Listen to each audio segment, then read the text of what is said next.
বিষ্ণু বললেন লা তুসাদ্দুর রিহাল ইল্লা ইলা সালাসাতি মাসাজিদা, এই দুনিয়ার বুকে তিনটা মসজিদের দিকে শুধু বিশেষ সওয়াবের উদ্দেশ্যে ভ্রমণ করা যায়। এই তিনটা মসজিদ ছাড়া বিশেষ সওয়াবের উদ্দেশ্যে পৃথিবীর কোনো মসজিদে ভ্রমণ করা যাবে। আপনি ডিজাইন দেখতে যাইতে পারবেন। এই যে বললেন যে কি একটা হইছে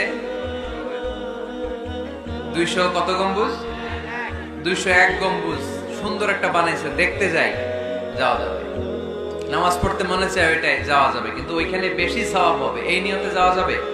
You cannot say it in a journey expecting special virtue except 3 mosques: the Mosque of Haram, the Mosque an-Nabawi, the Masjid al-Aqsa। ঠিক কি না? এই তিনটা মসজিদ ছাড়া বিশেষ সওয়াবের নিয়তে পৃথিবীর কোন মসজিদে ভ্রমণ করা যায় না, তবে দেখতে যাওয়া যায়।